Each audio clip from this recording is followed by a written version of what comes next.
कहा ना मैं कोई नियति वियति नहीं हूँ, मैं पूर्वा हूँ और यही मेरी असली पहचान है।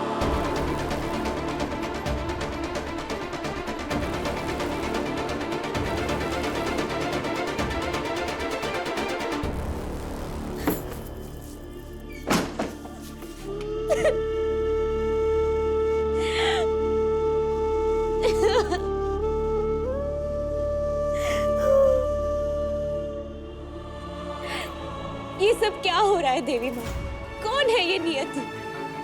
कौन है वो जो उसके बारे में ऐसे बात कर रहा था? कौन है ये लोग? देवी माँ, मैं नहीं जानती कि मुझे ये आवाज, ये शक्ल, ये कैसे बदला, ये किसका है, पर मैं ही पूर्वा। अब मैं कैसे साबित करूं ये? कैसे साबित करूं कि मैं सच में पूर्वा हूं? जवाब दीजिए पार्वती।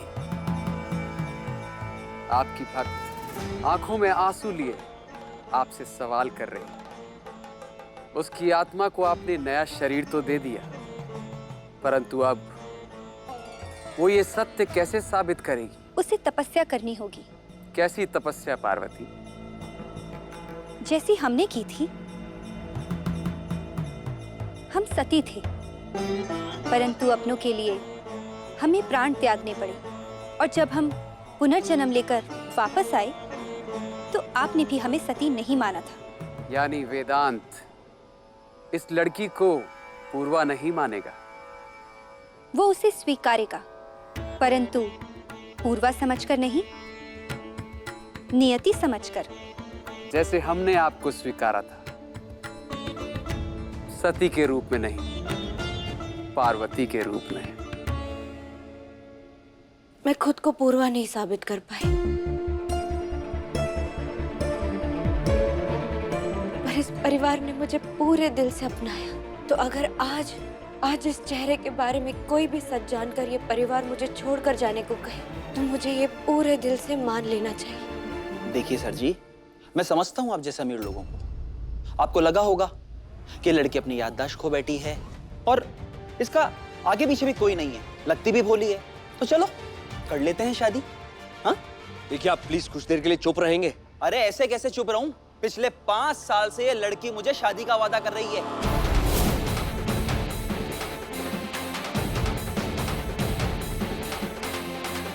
और जैसे ही इसे मौका मिला, पूरा माल दबोच करके यहां आ गई।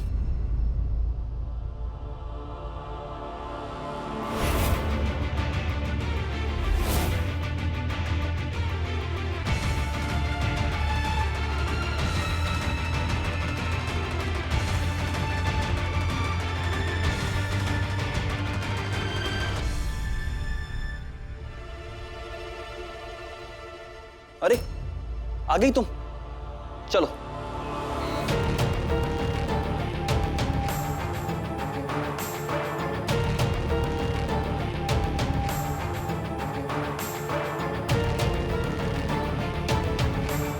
देखिए, मैं नहीं जानती ये चेहरा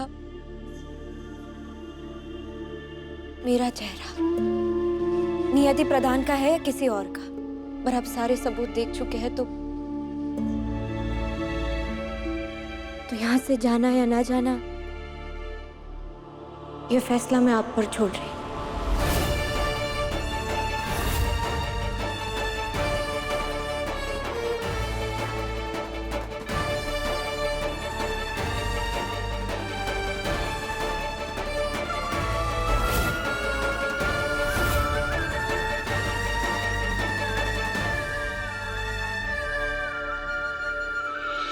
देखो, ये 2 दिन पुराने लोग तुम्हें क्यों रोकेंगे नियति? मेरी बात मानो, चलो वापस मुंबई। वहां तुम्हारा ऑफिस बाहें फैलाकर तुम्हारा इंतजार कर रहा है।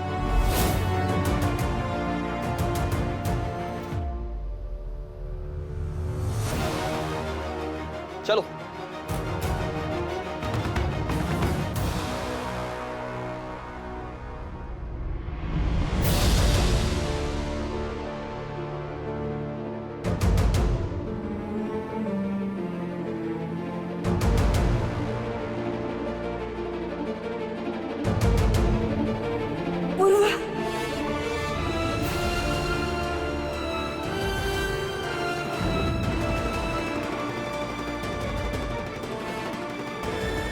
पूर्वा, बेटा तू कहीं नहीं जाएगी। तू खुद को पूर्वा कहे या फिर ये तुझे नियति कहे या कल को कोई भी कुछ तुझे कहे, मुझे इन बातों से कोई फर्क नहीं पड़ता। बेटा मैं जानती हूँ कि तू मेरे वेदांत से कितना प्यार करती है। 2 बार तूने मेरे वेदांत की जान बचाई है।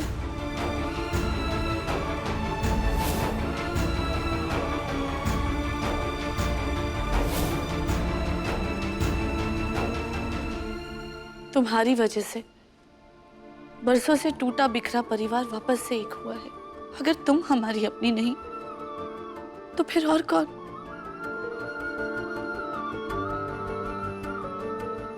हम नहीं जानते कि तुम कौन हो और कहां से आई हो, पर हम सब ने तुम्हें दिल से अपनाया है। और यकीन मानो कि नियति नाम सुनकर भी यहां कुछ नहीं बदला है।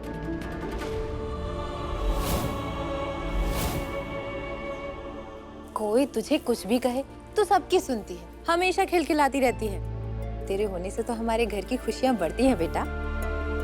हाँ, मुझे तो मेरे भैया आपकी वजह से मिले हैं, इसलिए मुझे सिर्फ इतना ही पता है कि आप मेरी भाभी हो और मैं आपको यहाँ से नहीं जाने दूंगा। अरे सुनो, तुम जो भी हो, अभी सबकी सुन ली ना, अब मेरी सुन। तूने ये जो आईडी दिखाई है ना, इसमें इसकी उम्र 18 से ऊपर है। अब ये अपनी मर्जी से जो कुछ भी करना चाहे वो कर सकती है। तुम जाओ यहाँ से, आउट। उधर क्या देख रहा है? वो भी तेरे साथ ही जाएगी उसी दरवाजे से। निकले यहाँ से। ये तुम सब लोग गलत कर रहे हो, मेरे बिजनेस पे हाथ डाल रहे हो तुम लोग। सुना ना बाबूजी ने क्या कहा? बाहर, दरवाजा उधर है।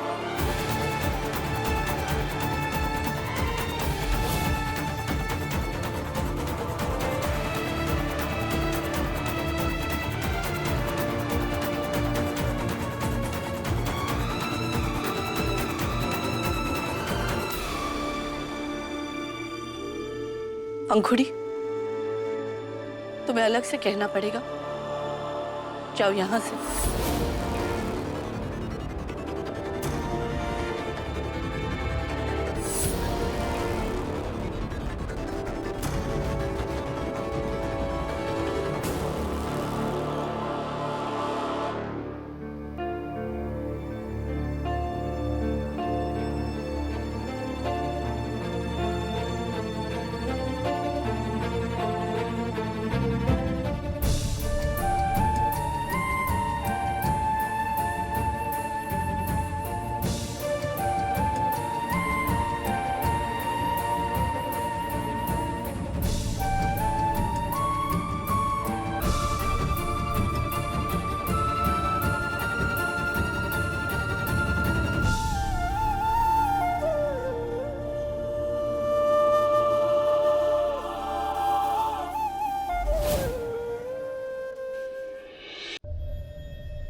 ये पूर्वा उर्वा कोई नहीं है, ये नियति प्रधान है मुंबई से।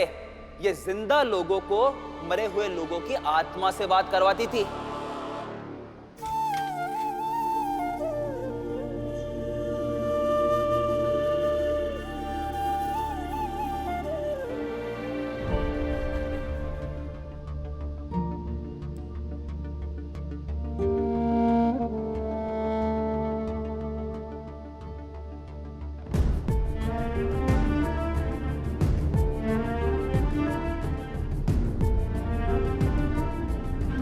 याद है वेदांत,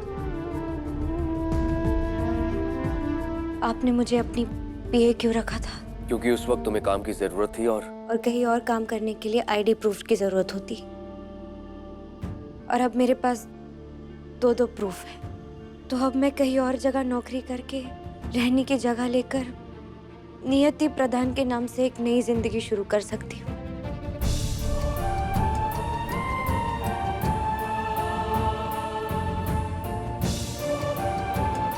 पता है वेदांत, मेरी नई जिंदगी शुरू हो जाएगी।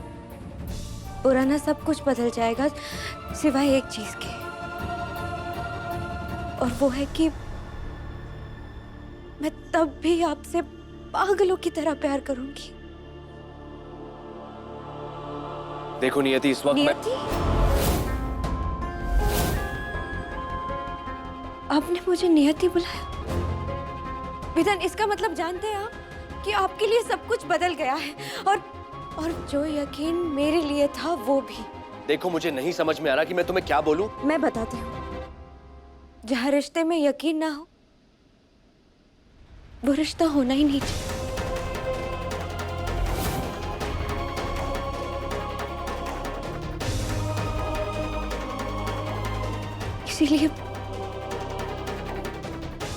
इसीलिए हमें ये शादी नहीं करनी चाहिए।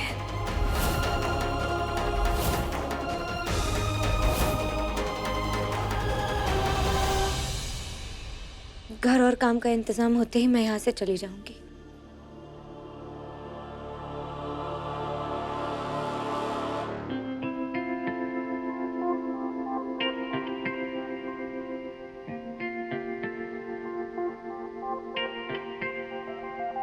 देखा है ख्वाबों को बिखरते हुए, गमों से घर भरते हुए। मैंने देखा है मंजिलों से पहले कहीं ख्वाहिशों को डरते हुए। लगता है मुझसे ही होके गुजरे हैं सारे गम, कैसे ना भीगे मन। भीगे नैना करे दिन, कारी रहना भीगे मन। भीगे नैना करे दिन, कारी रहना इस कदर। हारी हूँ मैं टूटे दिल, छूटे चैना भीगे मन। भीगे मन, भीगे मन।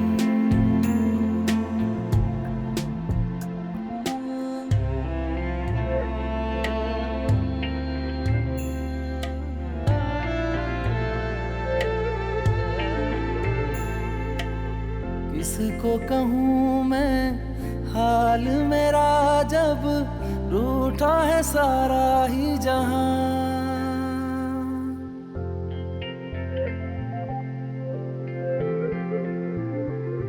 किसको कहूँ मैं हाल मेरा, जब रूठा है सारा ही जहां। तारों से था जिसको सजाया, सुना हुआ वो आसमां। देखा है जिंदगी में जो रंग थे, सभी को फीका पड़ते हुए। मैंने देखा है साहिलों से पहले कहीं पूर्वा, लहरों को बिछड़ते हुए। लगता है किस्मतों में अब तो लिखा है खालीपन, कैसे ना भीगे मन। भीगे नैना करे दिन, कारी रहना भीगे मन। भीगे नैना करे दिन, कारी रहना इस कदर। हारी हूँ मैं टूटे दिल, छूटे चैना भीगे मन। भीगे मन, भीगे मन।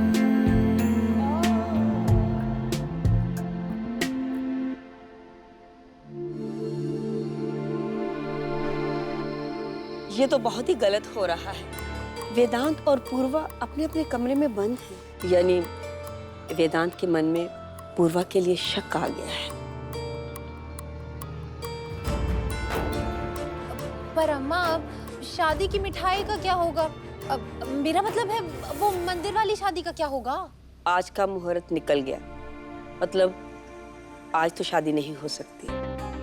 लेकिन वेदांत इतना समझदार हो के ऐसी बात कैसे कर सकता है? अरे मान लो वो लड़की नियति है तो भी प्यार तो करती है ना एक दूसरे से। अम्मा, हमें वेदांत को समझाना चाहिए। आसान नहीं होगा भाभी, डॉक्टर है और इन डॉक्टरों को दिल की नहीं विज्ञान की बात समझ में आती है। मेरे पास एक प्लान है, क्यों ना हम लोग नियति के घर वाले बनकर वेदांत के पास रिश्ता लेकर जाएं, हैं? नहीं चाची, मुझे लगता है कि भाभी नियति है, इससे ज्यादा भैया को ये लग रहा है कि शायद उन्हें अपना पास्ट याद था। भविष्य को कैसे निकलवाएं? विश्वास से। पर दादी, भैया को हम विश्वास कैसे दिलाएंगे? एक काम करो, वेदांत को बुला लो और कहो कि दादी ने सांझ की पूजा में सभी को बुलाया है। मंजुला जी। तू पूर्वा को बुला ला। जी अम्मा।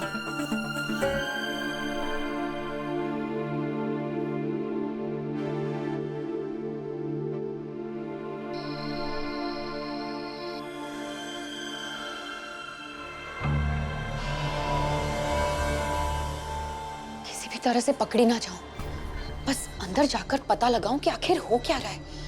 इतना सब कुछ जानने के बाद भी डॉक्टर वेदांत ने वो नियति को क्यों रोक के रखा हुआ है?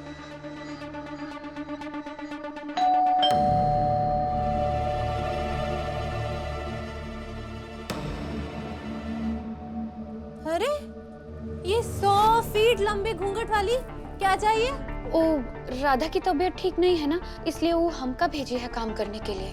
अच्छा, तुम तो आए, लेकिन इतना लंबा घूंघट काहे लाए? अच्छा, अब चलो अभी अंदर, रसोई वहाँ है। मेरा मतलब है रसोई उधर है। और सुनो, पहले बर्तन मांज देना। जाओ। ठीक बात।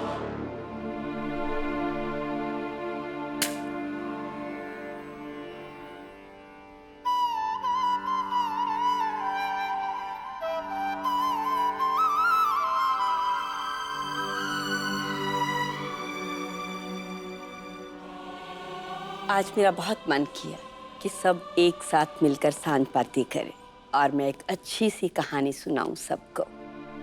कहानी ऐसी है कि वो पुरानी होकर भी पुरानी नहीं है, क्योंकि वो कहानी है विश्वास की। विश्वास के बारे में। विश्वास समय के साथ बढ़ता है और कभी बूढ़ा नहीं होता। दो बहनें थी और दोनों बहनें ना भगवान शंकर की परम भक्त थी, और उनके राज्य के राजा को जब उन दोनों बहनों के बारे में पता चला तो वो उनसे मिलने गए। दोनों से दादी? और उन दोनों को उस राजा से प्यार हो गया। अरे, राजा से किसे प्यार नहीं होगा अम्मा? बिल्कुल ऐसी ही सोच एक बहन की थी। वो राजा को इसलिए प्यार करती थी क्योंकि राजा के पास धन, संपत्ति, ताकत थी, और जो दूसरी वाली थी उसे राजा की स्वभाव, बोली, औरत के प्रति उसका आदर, ये सब पसंद था, इसलिए उसको प्यार हुआ। तो राजा ने किसको चुना अम्मा? राजा खुद भी समझ नहीं पा रहा था कि वो किसे चुने। तो उसने क्या किया, 2 छड़ी ली, दोनों बहनों को दे दी। बोला कि भगवान शंकर के आगे रख के उसकी आराधना करें। भगवान शंकर को जो मेरे लिए उचित लगेगी वो उसकी छड़ी को कुछ इंच छोटा कर देंगे। दोनों ही शिव भक्त थी, तो फिर महादेव ने किसकी मदद की? छड़ी तो किसी की भी छोटी नहीं हुई, लेकिन जो बहन राजा की ताकत, उसकी धन संपत्ति से प्यार करती थी ना, उसने खुद ही अपनी छड़ी को तोड़कर छोटा कर दिया। तो दादी, राजा ने क्या उसी लड़की को चुन लिया? नहीं, उसने अगले दिन जब ये देखा तो दूसरी वाली को चुना, क्योंकि भगवान के प्रति उसका अटूट विश्वास था। वो जानती थी कि छड़ी छोटी हो या ना हो, लेकिन भगवान शंकर जो भी फैसला लेंगे उसमें ही उसका भला होगा। तो राजा को मिल गई उसकी सच्ची और अच्छी हमसफर। सॉरी दादी, पर आपके इस राजा और उसकी हमसफर दोनों का सफर यहीं खत्म होने वाला है।